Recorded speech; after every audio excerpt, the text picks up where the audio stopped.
Yo no te pregunto a dónde me llevas, ni por qué ni para qué.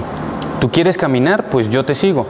Llevo luceros, luceros en la mano derecha, y llevo estrellas, estrellas en la mano izquierda. Dime, hombre de todas las noches de luna, ¿qué mano va a besarme? ¿Por qué me has quitado tus manos tanto y tan bien como acariciaban mi frente, para que me quisieras otra vez? Te regalaría un collar de islas, un sistema nervioso de horizontes. Me abriría para ti todas las mañanas en tus labios. Yo soy más fuerte que tú, porque me apoyo en ti. Asómate a mí, que soy una torre. Asómate a mí, soy aquella palmera de tu huerto que latía contigo. Echa al aire mis campanas y mis palmas. Yo soy tu panorama. Este poema, escrito por Carmen Conde, la primera miembro de la Real Academia Española, le damos la bienvenida a Chicha y Ron de la semana, donde hablaremos del feminismo y sus perspectivas. Bienvenidos.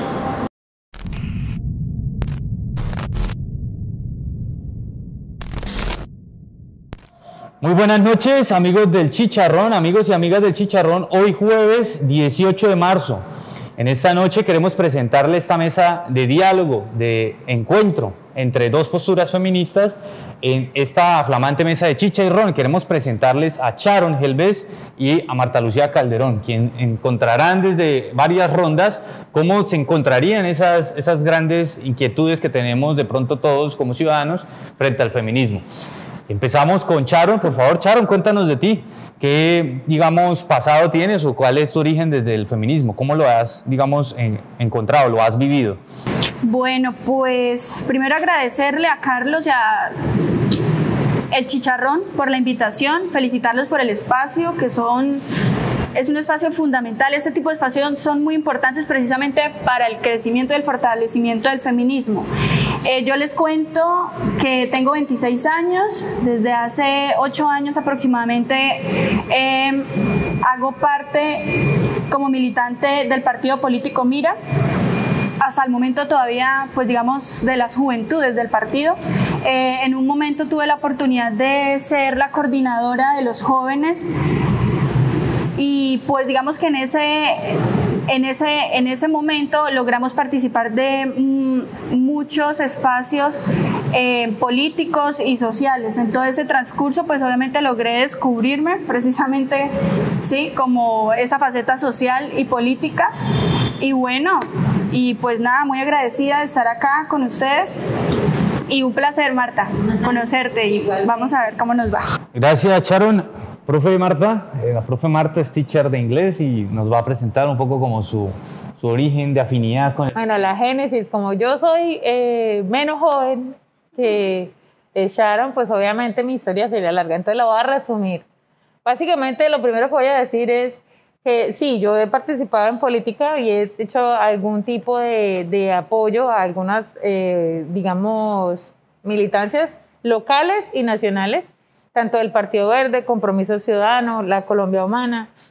No he incursionado en el feminismo cristiano, pero lo respeto y lo admiro profundamente porque sé que el Partido Mira es uno de los pocos que tiene paridad total, 50 y 50, mujeres y hombres, y eso me parece un logro de admirar del cual debemos aprender todas las mujeres y los hombres.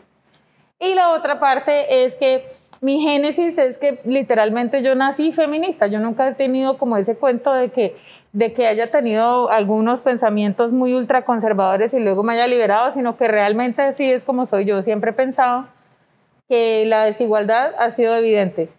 Ahora, ¿qué pienso del feminismo? ¿Cómo empecé a descubrirlo? Pues que para mí el feminismo en realidad no es de izquierda, ni de derecha, ni de centro, sino para mí el feminismo es la respuesta, de alguna forma, de las mujeres en general, de manera transversal, ante una situación que no pueden percibir los hombres porque no la están viviendo.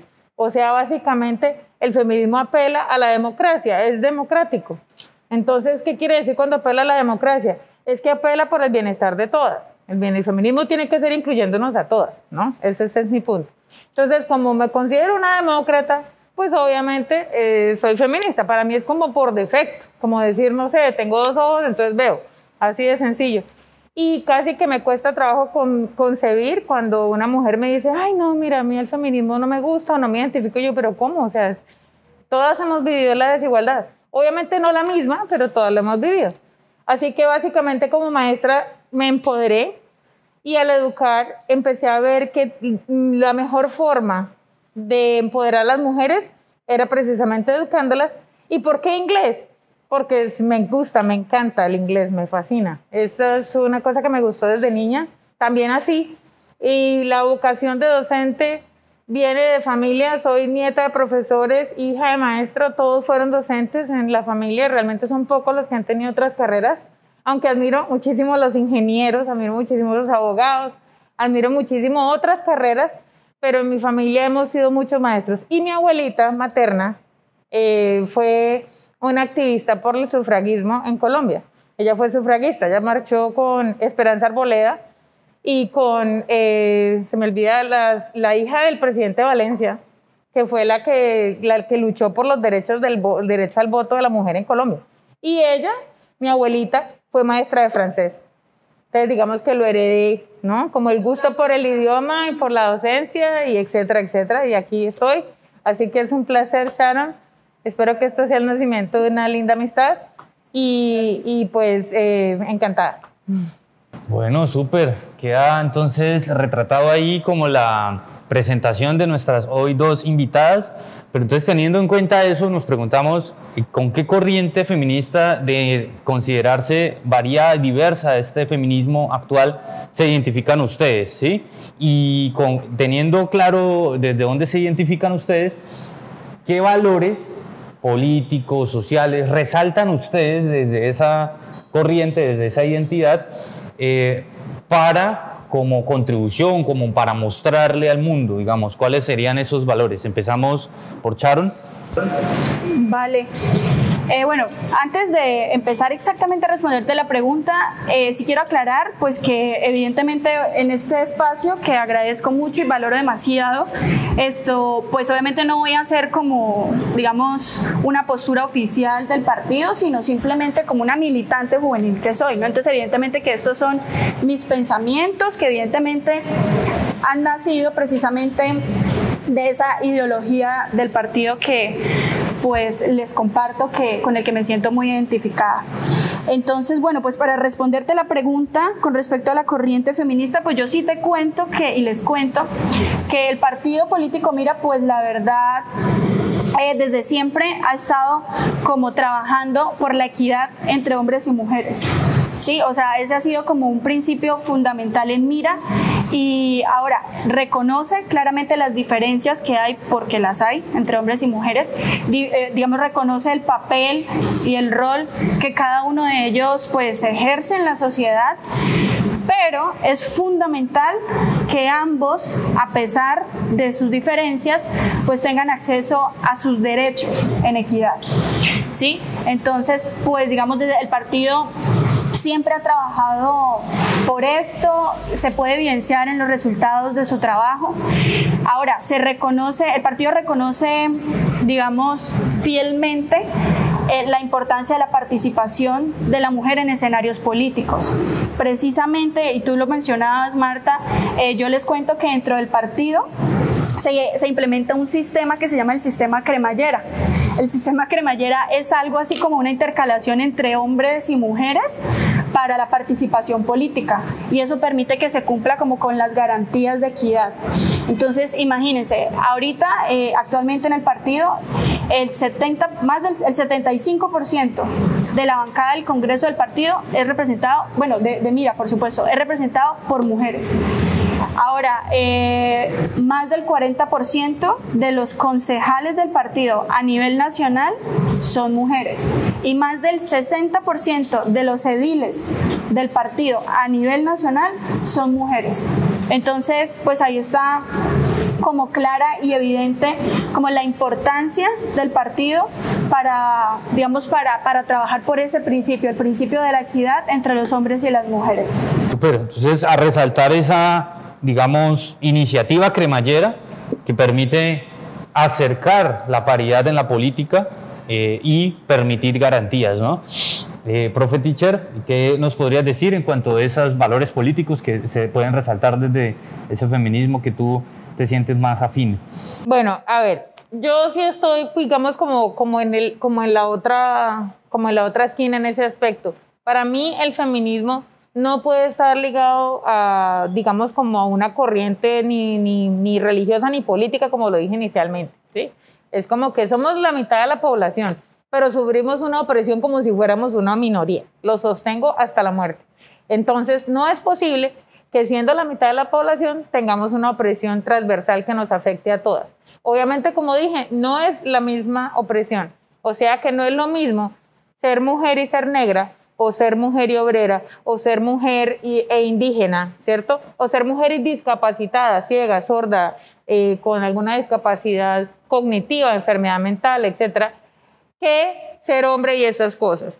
Entonces, como estas mujeres manifiestan esa falta como de sentirse incluidas, ¿cierto? Por eso digo yo, para mí el feminismo tiene que estar circunscrito a la experiencia de ser mujer y a la experiencia de ser mujer en todas sus diversidades. Entonces, el feminismo, que es más incluyente, ¿cierto? Porque mi origen es en el feminismo radical. Yo inicié con el feminismo radical. Fui feminista radical hasta hace como 4 años. Pero cuando incursioné en la política, sobre todo con Compromiso Ciudadano y el Partido Verde, tuve grandes debates con gente que me nutrió muchísimo. Y pasé de ser feminista radical a ser ahora feminista interseccional. Entonces, ¿qué es ser feminista interseccional?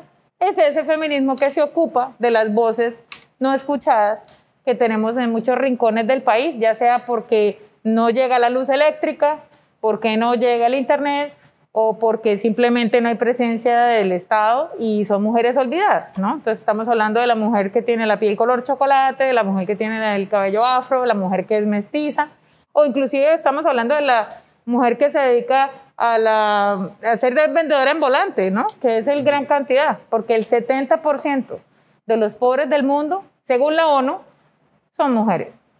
Y más del 80% de las víctimas de abuso sexual en Colombia, datos del ICBF, son niñas. Entonces estamos hablando de lo que les dije, ¿no? Experimentamos la opresión como si fuéramos una minoría y somos el 52% de la población de Colombia nada más. Solamente en Rusia, dato ahí histórico, que a mí siempre me gusta decir un datico, solo en Rusia es que hay más hombres que mujeres, pero en países como Colombia hay más mujeres que hombres en un porcentaje de 2% superior. Y la otra cosa que es importante saber es qué es el feminismo interseccional, porque mucha gente ni lo conoce. En 1989 es bastante reciente, es tan nuevo que casi nadie sabe de eso. Una activista afro que se llama Kimberlé Crenshaw, ¿cierto?, acuñó el término interseccional para referirse a todas estas mujeres que forman parte de esas exclusiones y discriminaciones que ha hecho el feminismo blanco o feminismo pop o feminismo vainilla, lo han tildado de muchas formas, que es ese feminismo que circunscribe a la mujer a un rol como privilegiado, digámoslo así, ¿no? O sea que básicamente, ¿cuáles son los valores? Inclusión, no a la discriminación de ningún tipo, ¿cierto? Y aparte de eso, entender a las mujeres como diversas, ¿no? Porque no todas somos iguales. Y pues básicamente como valor democrático y como demócrata que soy, los valores diversos tienen que ser incluyendo también a las mujeres en discapacidad, que son de las que en Colombia, de por sí una persona con una discapacidad tiene más desventajas, ¿no? Entonces, esos son los valores del feminismo interseccional. La inclusión. Súper. La inclusión, la diversidad, todas esas perspectivas. No, inclusive acá también hay una minoría. Por ejemplo, las minorías de las religiones más extrañas, o sea, religiones como judaísmo, islamismo, budaísmo, o budismo, perdón, excúsenme el término. Entonces, también esas personas sienten una discriminación y no es lo mismo ser, o sea, por ejemplo, musulmán y ser mujer. ¿Sí? Si eres mujer y eres musulmana, manifiestas una doble discriminación. Ese es el punto, ¿no? Entonces es incluyendo a estas también, ¿no? Bueno, y justamente pasando a esa perspectiva o a esa realidad, ese fenómeno de la exclusión de una gran mayoría de mujeres que de pronto no tienen esa cabida en la voz protesta más sobresaliente del feminismo contemporáneo.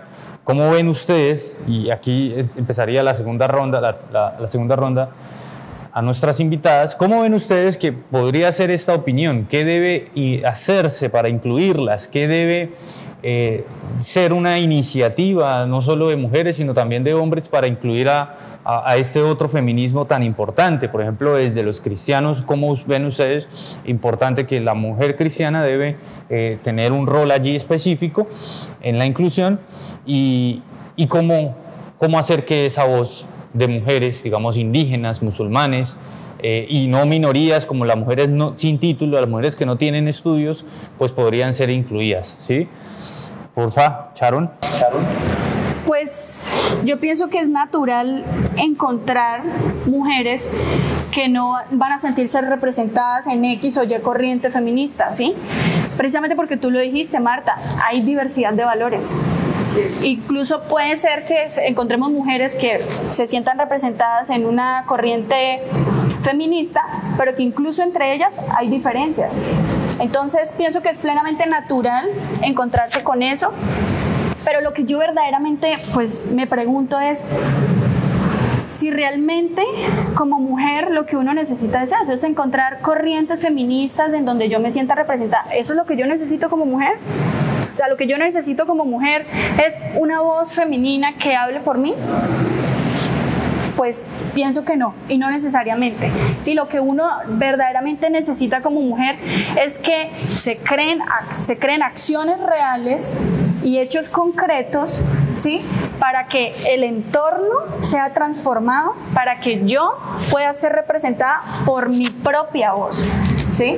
Entonces, así sea yo a través de mi liderazgo, si es que lo tengo, o con cualquier otra habilidad o de cualquier otra manera. Entonces, esas mujeres que tú dices, pues evidentemente no tienen voz y a lo mejor ellas no se sienten representadas porque no les hemos creado el entorno adecuado para que ellas con su propia voz se representen, para que ellas con su propia voz tengan la posibilidad de hacer lucha por sus derechos. Entonces mire que desde el partido político Mira, en realidad pues nosotros la verdad no nos encuadramos o encasillamos en teorías, no sé, categóricas, ¿sí? La verdad nosotros siempre hablamos es de acciones reales y de hechos concretos y por eso, pues digamos, insistimos mucho en la necesidad de proponer precisamente para construir, ¿sí? En un escenario como el actual, en el que, no sé, Colombia está en este momento de post-COVID, ¿sí? Y bueno, todo el mundo, el gobierno y todo el mundo está súper comprometido con la reactivación económica, pues es donde más hay que trabajar precisamente, donde más hay que trabajar por esa equidad entre hombres y mujeres. Imagínense que los escenarios más afectados digamos del sector económico por la pandemia fue el turismo, fue el comercio y diversidad de servicios. ¿Y cómo les parece que las mujeres, las mujeres principalmente se desenvuelven en lo laboral en esos sectores? ¿Qué significa eso? Que las mujeres terminamos siendo las más afectadas precisamente por todo el tema de la pandemia y del COVID, ¿sí? Entonces, ¿eso qué significa? Que definitivamente hay que ampliar esos espacios de participación de la mujer a otros sectores económicos, que la mujer sea emprendedora, que la mujer sea política, que la mujer tenga una empresa, que la mujer sea lideresa desde cualquier escenario. Listo, gracias Sharon, muy buena la perspectiva desde una militante afiliada del partido Mira frente a todo este fenómeno, incluso ya con esos aspectos del COVID. Teacher, ya nos explicaste de qué va toda la interseccionalidad del feminismo, ¿sí? Esa perspectiva tan importante, pero entonces ahora, ¿qué nos puedes complementar o abreviar o puntualizar desde esas, digamos, minorías o, por qué no, la gran mayoría de mujeres que no tienen títulos, encuadrarlas o amenizarlas, unirlas a ese feminismo de pronto predominante, ¿sí? O que más resalta en lo contemporáneo, pues? Bueno, de hecho el feminismo interseccional no per se es una minoría. El feminismo interseccional lo que quiere establecer es legitimar ese reclamo, ¿no? Estamos hablando de que hay unas mujeres que reclaman, dicen, no me siento incluida en el feminismo, porque el feminismo no incluye a la mujer discapacitada, no incluye a la mujer afro, no incluye a la mujer indígena, o no me soluciona la problemática en la que estoy sumida, ¿no? porque pues, por ejemplo, vivo en un barrio que no tiene luz o no tiene internet y no tiene los servicios básicos mínimos para el desarrollo, ¿no? Entonces estamos hablando de unas mujeres específicas que no son ninguna minoría en un país como Colombia. Precisamente un país como Colombia es un país que tiene a su población en la mayoría de los casos en vías de desarrollo. ¿Qué quiere decir? Que la mayoría tienen carencias de necesidades básicas mínimas, ¿no? O sea, nuestra población es una población que es vulnerable. Y cuando hablamos de población vulnerable, no es lo mismo ser hombre vulnerable que ser mujer vulnerable. Ese es el argumento del feminismo interseccional. Entonces, ¿cómo incluirlas? Pues básicamente estoy de acuerdo con ella en que hay que tener en cuenta que cuando hablamos de servicios, también estamos hablando en muchos casos de informalidad. También estamos hablando de la señora que trabaja en la casa y que no tiene un contrato formalizado. Estamos hablando de la vendedora, de la marchanta, de la mujer que vive de lo que hace en un día, lo que llamamos nosotros del diario, ¿cierto? Estamos hablando de todas esas mujeres en la informalidad que no se van a jubilar, que no tienen una pensión y que necesitan poderse organizar, ¿cierto? Porque lo que tú dices es muy cierto, hay que organizarse para tener un liderazgo y para tener incidencia en una comunidad. Yo siempre he hablado con Carlos de que toda política es local. Si tú no logras cambiar tu corazón, tu entorno, no esperes cambios en tu comunidad, ni en tu mundo, ni en tu país, porque es absurdo, eso no es lógico. Entonces, el feminismo interseccional busca no solamente la inclusión de las mujeres que están en minoría, sino en realidad lo que significa es que nadie se quede por fuera, ¿cierto? Entonces, tiene que haber como una idea de que los feminismos en su diversidad deben ocuparse de proporcionar soluciones y de proporcionar una ruta de solución para estas comunidades específicamente junto con las demás. O sea, no se trata de que no, la privilegiada coma ají y entonces vamos a ayudar a la que no tiene privilegios y a la vulnerable nomás, sino que todo el mundo tenga una ayuda. Acabo de dar un dato científico importante que me parece que valga la pena agregar y es, estamos en una epidemia, por eso estamos usando todos tapabocas, ¿no? Por eso antes del debate, no, que hable claro, que hable duro, que no sé qué, son todas las nuevas normalidades a las que nos tenemos que adaptar. Resulta que no solamente se está hablando de epidemia y de pandemia, sino se está hablando también de sendemia. Sendemia es un término científico que quiere decir que la epidemia, que la pandemia que enfrenta a una persona con una vulnerabilidad no es la misma pandemia que enfrenta a una persona sin esa vulnerabilidad. O sea, si yo soy discapacitada, por ejemplo, si yo soy asmática, no enfrento la misma pandemia con una persona que no lo es. O si yo soy una persona que vive en un barrio que no tiene agua potable, ¿sí? No me puedo lavar las manitos, ¿cierto? Y no puedo mantenerme limpia para evitar el contagio. O si yo soy una vendedora ambulante y no me dejan salir porque hay que hacer un cierre, entonces no puedo salir y ese día no pude llegar a la casa con el diario para alimentar a mi familia. Y resulta que la mayoría de las vendedoras ambulantes son cabeza de familia. Colombia tiene 22 millones de madres y de ese 22 millones, 12.3 son cabeza de familia, o sea, solas, quedando solas. Los hombres son padres abandónicos, o sea, hombres que abortaron sus hijos y los dejaron ahí. Esas madres, esas 12.3, no es una minoría. Son 12.3 señoras. Cada vez que ustedes vean a la señora ambulante, acuérdese de esa cifra de mí para que la ayuden y le compren. Pero bueno, esa es la cuña. El punto es, esas 12.3 mujeres no tienen la misma pandemia que tengo yo que no tengo hijos. ¿Sí? Entonces estamos hablando de la sendemia. La sendemia es que todos enfrentamos la pandemia por igual, pero no todos enfrentamos las mismas desigualdades y con las mismas vulnerabilidades. O sea que eso hay que tenerlo en cuenta a la hora de la ruta y el protocolo de ayuda, que el feminismo y los feminismos debemos proponer, desde ahí es que debe salir. Y como dice Sharon, estoy de acuerdo, las mujeres tienen que tener participación, no vamos a lograrlo de ninguna otra manera. Si las mujeres no llegan al poder y no llegan a todos los lugares donde se tienen que tomar una decisión, no vamos a ver esas soluciones, porque no lo dan, los hombres desde que salimos de la caverna no lo han resuelto, ¿no? O sea que en este momento estamos en mora y esa diligencia es de nosotros, porque a nosotros no nos van a venir a salvar sino nosotras mismas. Exacto, por eso nosotros decimos el chicharrón es de todos y todas, el chicharrón nos corresponde a todos y a todos nos toca hacerle frente. Muy rápidamente hemos llegado al final, la última ronda, por favor Sharon y Teacher, compártanos por favor, si teniendo en cuenta que hay muchas mujeres y por qué no, ciudadanos que miran y que hay algunas iniciativas para solucionar esas situaciones reales, concretas de cada mujer, que de pronto pueden llegar a ser catalogadas como radicales u otras como extremistas. ¿Qué consideran ustedes que son iniciativas radicales? ¿Cuáles consideran ustedes que son extremistas? ¿Y cuáles consideran ustedes que definitivamente no son convenientes o sanas para la difusión y la formación en feminismo? ¿Sí? Vamos, ¿escucharon, por favor? Pues a mí esa pregunta me genera un poquito de controversia, ¿no? Porque, sí, porque realmente, pues yo pienso que eso lo determina la conciencia de cada mujer. Precisamente por esa diversidad de valores que hay. Cada mujer determinará qué le parece radical, qué le parece extremista, qué le parece bien, qué le parece negociable. En fin, cada mujer eso lo determina. Y de hecho a mí me parece que eso no debería ser ni siquiera una discusión.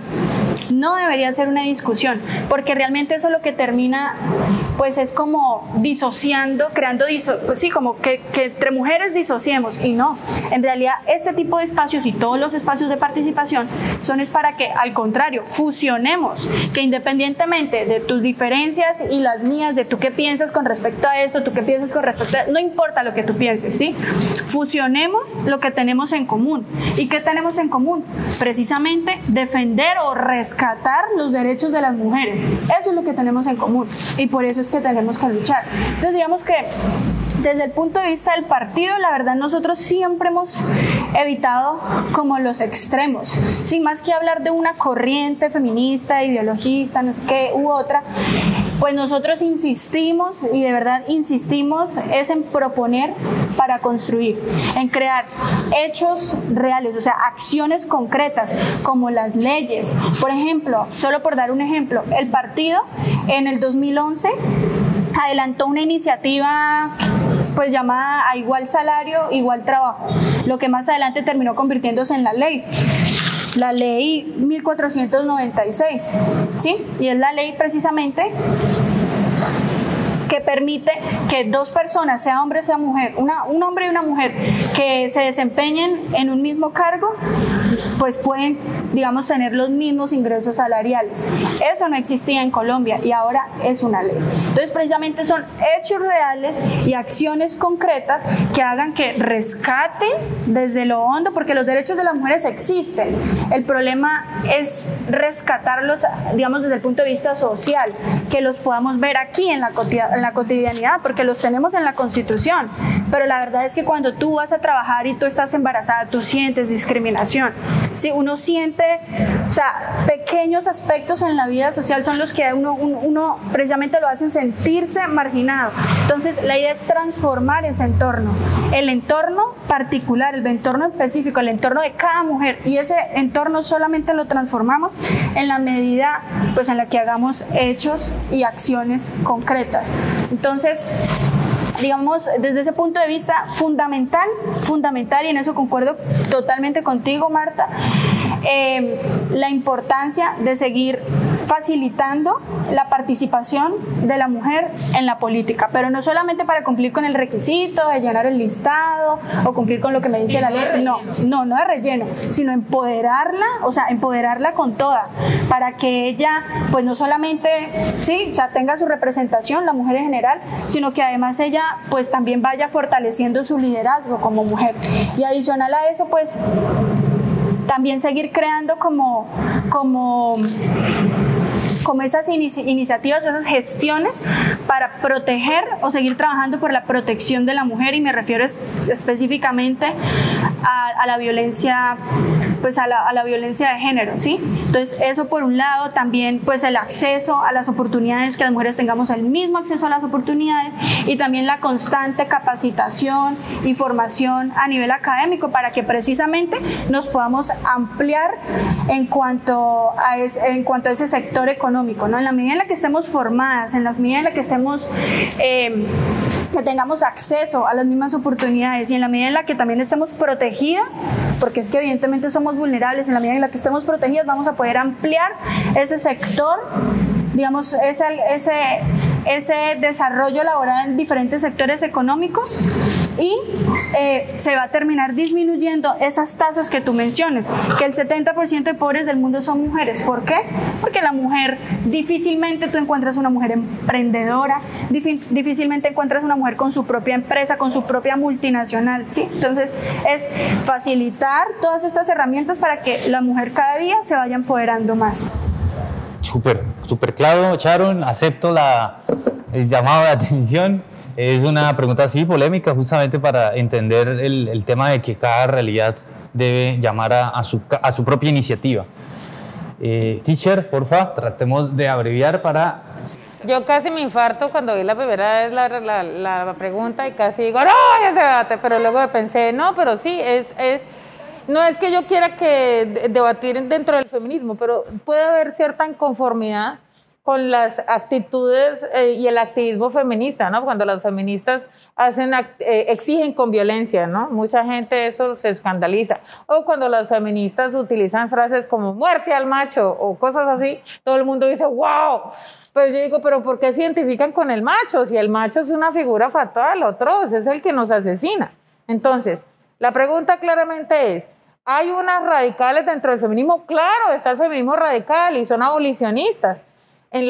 Antes de la guerra de secesión, a todos los americanos o los gringos, como les gusta decirles en Colombia, a todos los gringos que se oponían a la esclavitud y que la consideraban inhumana, los llamaban abolicionistas y se burlaban de ellos y les decían, ustedes nunca van a acabar con la esclavitud va a quedar por siempre, es parte de nuestra vida, es nuestro modo de vida.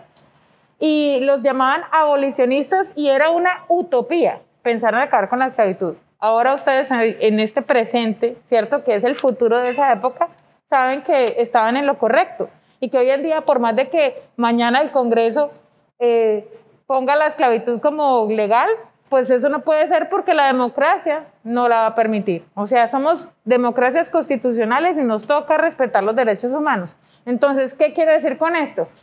Que sí hay mujeres radicales que son abolicionistas y en un futuro les daremos la razón. Extremistas, no creo que haya extremistas. Y es una razón muy importante por la que yo sustento esta palabra es calificar de extremistas o de extremismo al feminismo cuando es un movimiento por derechos humanos. ¿Qué quiere decir? Que es un movimiento desarmado. Simplemente porque exigen con violencia, para mí es una exageración.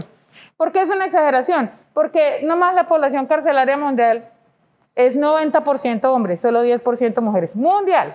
Y en Colombia es menos del 7% la población carcelaria mujeres. O sea, nosotras no somos las violentas. No somos los sujetos violentos. De hecho, es cuando hay violencia, en la mayoría de los casos somos las víctimas. Somos las que se consideran parte del territorio que se toma, parte del territorio que se pelea, que se vende. Entonces, somos tan reducidas de ser humano, de ser sujeto, a convertirnos en objeto, parte de un territorio que es avasallado.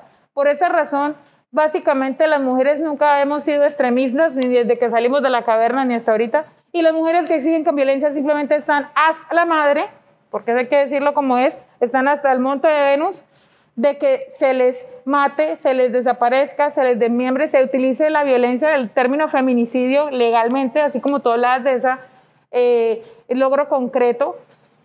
El logro concreto de hacer ley, la ley del feminicidio es eso, es determinar que es morirse por alguien que te conoce, que es tu familia, que es tu pareja, que es tu amigo, que es tu amiga, que es tu exnovio, amigo, tu exnovio, y que te asesina de manera súper violenta, que tú mueres de una forma pues espantosa, que te encuentran quemada, descuartizada, violada y que sufres todos los problemas de un asesinato con crueldad, que es secuestro, tortura, inclusive que a tus restos los siguen irrespetando, ¿no? Entonces el feminicidio es la tipificación de ese tipo de asesinato porque no es lo mismo, ser mujer y tener novio no es lo mismo riesgo que un hombre que tiene una pareja.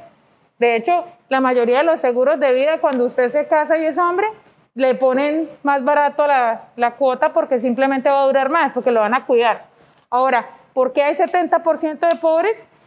Esas pobres mujeres, las que tú estabas hablando, que tú hablaste del origen de esa, ¿por qué es tan difícil encontrar? Pues porque estamos doble trabajo, tenemos doble jornada, nos vamos a casa a los cuidados, a cuidar de quien tiene COVID, a cuidar de los niños, a cuidar de los ancianos, a cuidar de los discapacitados. Y esos cuidados han estado como amarrados al rol de género, así como cuando nacemos con el delantal puesto. Entonces, por esa razón es que de alguna las mujeres tienen más obstáculos para llegar a lograr hacer una mujer de carrera y a tener dinero y a ser pudientes, para tener el poder para evitar tanto un feminicidio como que ocurre casi siempre con las situaciones de precariedad, como también evitar la violencia de género de la que tanto nos preocupa a todas, porque no solo a Sharon, ni al feminismo cristiano, ni al feminismo no cristiano le interesa. Yo creo que todas las mujeres sentimos miedo cuando vamos por la calle y nos encontramos un hombre. Eso es un hecho. Yo no cambio de acera cuando es mujer, pero cuando es hombre yo paso por la trasera o me asusto. Y es algo intuitivo, o sea, obviamente no de mis amigos, pero sí de las personas desconocidas. Y sobre todo si es las 11 de la noche y voy sola. Sí, les digo la verdad. Aunque me imagino que a un hombre también le puede pasar, no es que no sientan miedo. Pero siempre el victimario va a buscar la presa más fácil, ¿no? Sí. Y pues uno entaconada, y muchas veces me dicen, ¿por qué no te pones unos zapatos tenis? Y yo digo, porque es que si me visto así no me toman en serio. El tacón es para que me tomen en serio, porque esa es otra imposición invisible para los hombres. Que uno se vista de cierta forma, que uno se comporte de cierta forma, etcétera, etcétera, etcétera. Entonces, en resumidas, tú me dices a mí que si hay extremistas, ya expliqué, no las hay. Pero radicalistas, claro, las ha habido toda la vida y son abolicionistas. Ese es el resumen. Extremadamente claro, muy buena clase por parte de las dos invitadas hoy que tenemos en Chicha y Ron. De verdad, muchísimas gracias desde el Chicharrón, este equipo tan flamante que hoy, a partir de esta semana, ya cuenta con un espacio para todas las feministas e incluso para los hombres que están ávidos de conocer de esto, que estamos ávidos de conocer, por ejemplo, de las nuevas masculinidades. Y es que incluso hay machismo que nos perjudica, el machismo a veces nos perjudica también en nuestras condiciones digamos, de hombres. Entonces, bienvenida sea esta nueva expresión de las chicharras dentro del Chicharrón. Muchísimas gracias a ustedes de verdad por hoy atender a nuestro llamado y a todos ustedes, amigos, amigas, expectantes del Chicharrón. Muchísimas gracias y estaremos prestos a la próxima quincena. Estaremos hablando de las concesiones de los peajes, ese chicharrón tan carnudo que en la Semana Santa nos estará esquilmando nuestros bolsillos. Muchísimas gracias a todos. Gracias. Gracias a ustedes, gracias. Muy amables. Ese chicharrón